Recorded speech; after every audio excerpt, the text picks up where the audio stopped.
Hello friend. आज हम थोड़ा सा और आगे डिटेल में पढ़ेंगे अपने काइनेमेटिक्स और मशीन टॉपिक के बारे में। लास्ट टाइम हमने लिंक के बारे में पढ़ा था कि लिंक क्या होता है।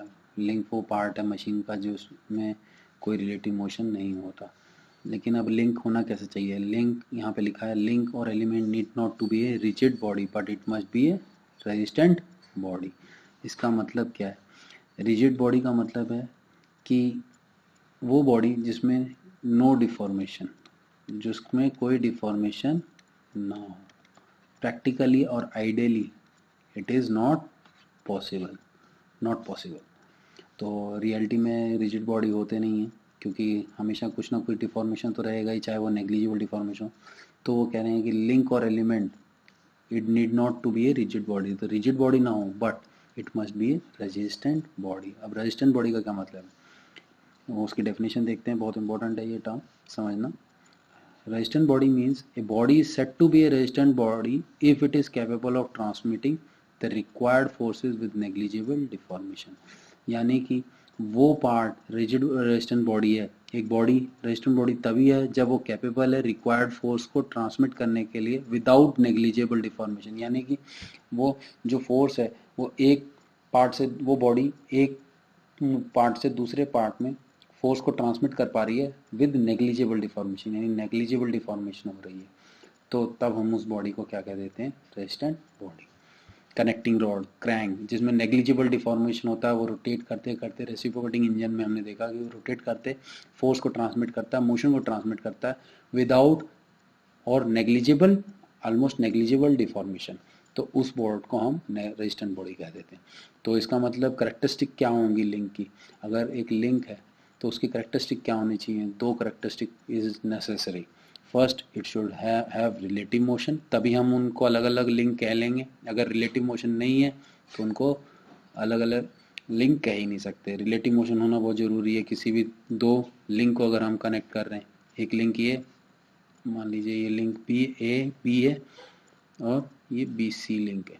अगर मैं इन दोनों को कनेक्ट कर रहा हूँ तो इनके बीच में रिलेटिव मोशन होना जरूरी है। अगर रिलेटिव मोशन नहीं हो रहा है तो ये ए बी सी एक ही लिंक कहलाएगा, वरना अगर रिलेटिव मोशन हो रहा है तो A B and B C are two different link. अगर रिलेटिव मोशन होगा तो ये एंगल थीटा जो है ये वेरी करेगा।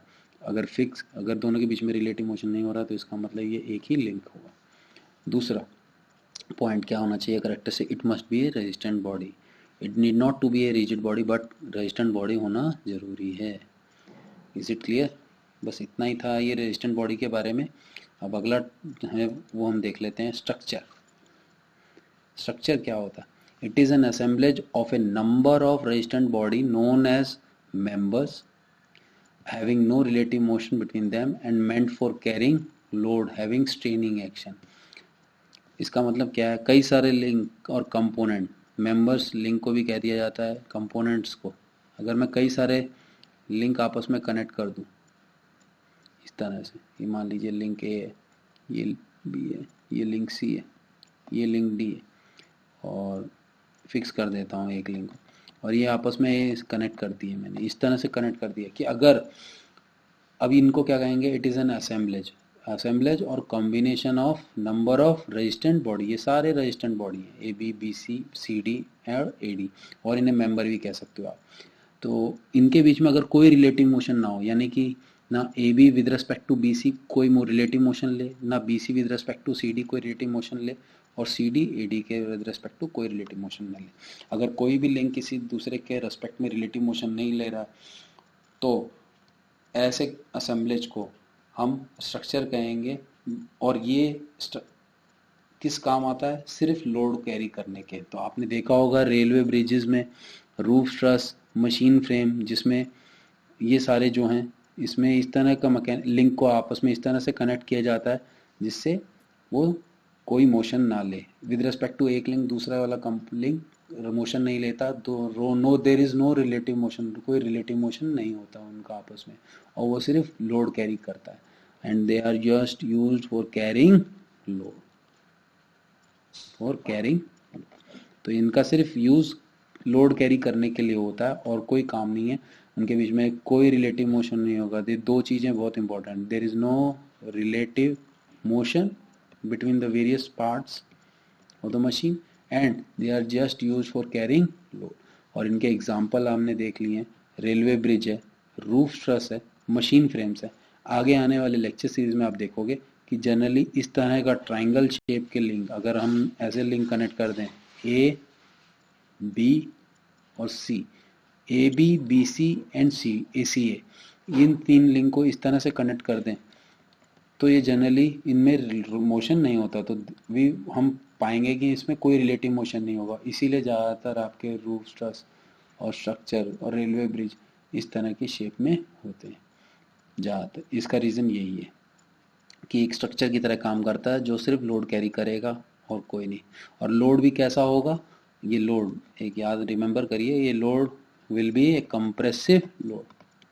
लोड भी कंप्रेसिव लोड होगा जिनको वो हैंडल करेगा, कंप्रेसिव लोड को सस्टेन करेगा, बाकी किसी और चीज़ के काम नहीं आने वाला है, कोई रिलेटिव मोशन नहीं होने वाली। यानी हम इससे मशीन नहीं बना सकते, सिर्फ ये कंपोनेंट स्टेशनरी रहेंगे, सिर्फ लोड को विथस्टैंड करेंगे, कंप्रेसिव लोड को।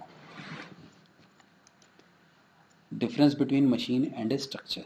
अब इनमें डिफरेंस क्या क्या है। मशीन का हमने जाना था पहला difference, the parts of a machine move related to one another. Machine के पार्ट्स एक दूसरे के विद रिस्पेक्ट टू अलग अलग पार्ट्स मूव करेंगे, रिलेटिव मोशन होगा। जबकि मेंबर्स के स्ट्रक्चर्स के मेंबर्स में कोई रिलेटिव मोशन नहीं होता है।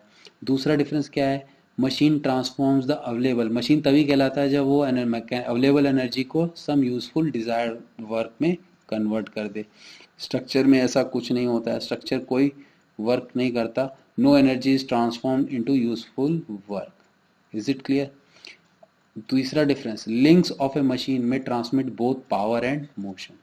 यानी मशीन जो है उस लिंक, उसके मशीन के लिंक अलग अलग कंपोनेंट सिर्फ ट्रांसमिट करते हैं, यानी एक लिंक से दूसरे लिंक, जो कि हमने एग्जांपल देखा था A B C and D, इस तरह से A B C D link थे।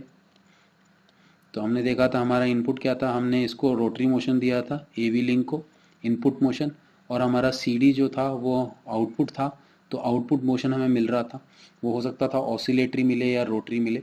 तो हमारा आउटपुट मोशन हमें जो मिलता था, हम एक मोशन को ए बी लिंक को एक मोशन देते हैं और उससे हम सी डी लिंक में एक आउटपुट मोशन मिलता है, तो हम एक मोशन से दूसरे मोशन हम कन्वर्ट करते थे। तो ये हो सकता है कि हमारा इनपुट मोशन रोटरी हो और हमें मोशन जो मिले सी डी पे वो ऑसिलेटरी हो। तो हम रोटरी मोशन को ऑसिलेटरी मोशन में कन्वर्ट कर रहे हैं, तो हम ट्रांसमिट कर रहे हैं, यानी एक लिंक से दूसरे लिंक बीसी को भी हम मोशन प्रोवाइड कर रहे हैं, बीसी से सीडी को मोशन ट्रांसमिट हो रहा है। और मोशन ट्रांसमिट हो रहा है क्यों, क्योंकि यहाँ से एक लिंक से दूसरे लिंक पे पावर और दूसरे लिंक से तीसरे लिंक पे पावर हमारा ट्रांसमिट हो रहा है। तो पावर और मोशन ट्रांसमिट करने का काम आता है मशीन में। मशीन में हम पावर और मोशन दोनों ट्रांसमिट करते हैं, बट स्ट्रक्चर में ऐसा कुछ नहीं होता, वो सिर्फ फोर्स और लोड कैरी करने के काम आता है। अगर आपने ऐसे 4-5 लिंक, जैसे कि हमने देख लिया बिल्डिंग है, अगर ये बिल्डिंग है हमारी, तो अगर आप इस पे खड़े हैं फर्स्ट फ्लोर पे, ऐसे कई सारे लोग खड़े हैं फर्स्ट फ्लोर पे, तो उनकी वजह से ये जो लोड लग रहा है, इसमें ये जो डिफरेंट डिफरेंट पार्ट्स हैं बिल्डिंग के, ये इनके बीच में कोई रिलेटिव मोशन नहीं हो रहा, हर लिंक के बीच में कोई रिलेटिव मोशन नहीं हो रहा। और ये मेंबर्स जो हैं अलग अलग कंपोनेंट, इन पे जो भी आप लोड रखोगे, आपका जो वेट है, आप ये जो जितने भी लोग उस पर फर्स्ट फ्लोर पे हैं या कहीं पे भी कोई सामान रखा है, उनका जो वेट है, उन वेट को सिर्फ कैरी करने का काम आ रहा है और कुछ नहीं। तो ये सिर्फ फोर्स, लोड और कंप्रेसिव फोर्स और कंप्रेसिव लोड को कैरी करने के काम आता है और कोई काम नहीं आता। इसमें कोई मोशन ट्रांसमिट नहीं होती, मूवमेंट तो होती ही नहीं। ठीक है, अगला है kinematic pair topic. Kinematic pair को समझना बहुत ज़रूरी है। टू लिंक्स और elements of a machine when in contact with each other are said to form a pair. दो लिंक या एलिमेंट, एक मशीन में दो लिंक, मैंने आपको एक शुरू में एक डायग्राम दिखाया था, इस तरह से ये दो लिंक बना लेते हैं, एक लिंक ये, एक लिंक ये। अब मैं इनको कनेक्ट करना चाहता हूँ, तो मान लीजिए मैं इसको लेके ये लिंक 1 बोल देता हूँ और ये लिंक 2 लेता हूँ। अब मैं इस लिंक 2 को लिंक 1 से कनेक्ट करना चाहता हूँ, तो क्या करता हूँ, ये लिंक 1 को मैं ऐसे रखता हूँ, ये बना दिया मैंने। अब दूसरा लिंक जो मैं सेकंड लिंक उसको लेके आता हूँ। इसको मैं थोड़ा सा अलग कलर में दिखा देता हूँ ताकि आपको समझ में आ जाए। इस तरह से ले आया। अब इसका सेकंड लिंक का और फर्स्ट लिंक का दोनों का होल आपस में सुपर इम्पोज कर गया यहाँ पे। अब मैं ये सेकंड, तो यहाँ पे इसमें मैं एक पिन डाल दूंगा जो इस तरह के साइज की होगी। इस पिन को मैं यहाँ डाल देता हूँ इसके अंदर, तो ये कनेक्ट हो जाएंगे। अब मैं जब इसको मूव करूंगा दोनों में से किसी को भी, तो ये एंगल जो थीटा है ये मूव चेंज होगा, तो रिलेटिव मोशन होगी। तो जब भी दो लिंक को हम कनेक्ट कर दें इस तरह से कि link one is connected with link two, ये जो हमने कनेक्ट किया लिंक वन, एक लिंक को दूसरे लिंक से कनेक्ट कर दें, तो हम उसको बोलते हैं कि हमने एक पेयर बना लिया। तो we have formed a pair, और इसे हम कहते हैं kinematic pair. Kinematic pair, kinematic pair तब कहलाएगा जब इनके बीच में रिलेटिव मोशन होगा। और रिलेटिव मोशन कैसा होना चाहिए? एक ही तरह का होना चाहिए, या तो कंप्लीटली यानी एक ही डेफिनेट मोशन होगी, अलग अलग मोशन नहीं हो सकती। अगर ये दोनों कनेक्ट करें यहाँ पे, तो ये सिर्फ सेकेंड लिंक जो है वो इसके अबाउट ऐसे टर्न ले सकता है, या इस पॉइंट के अबाउट वन लिंक जो है वो ऐसे टर्न ले सकता है। तो मूवमेंट सिर्फ एक डेफिनेट ही होनी है, अलग अलग नहीं होनी है। तो जब डेफिनेट होगी, डेफिनेट कैसे हो सकती है? या तो कंप्लीटली या सक्सेसफुली कंस्ट्रेंट, लेकिन डेफिनेटली होगा। अब ये कंप्लीटली और सक्सेसफुली कंस्ट्रेंट का क्या मतलब है, ये मैं आपको अगली लेक्चर सीरीज में बताऊंगा। लेकिन आपको बस इतना समझना है कि जब भी हम दो लिंक को कनेक्ट करें, ये दो लिंक को कनेक्ट करें, वन लिंक और टू लिंक, तो वो जब इस तरह से कनेक्ट हो कि उनके बीच में जो रिलेटिव मोशन हो वो सिर्फ एक ही तरह का हो, अलग अलग तरह के नहीं हो। यानी मोशन कैसी हो? Definite motion. तो उसको हम कहेंगे काइनेमेटिक पेयर। समझ में आ गया? अगले लेक्चर में हम और जानेंगे टाइप्स ऑफ कंस्ट्रेंट मोशन। तब तक के लिए थैंक यू।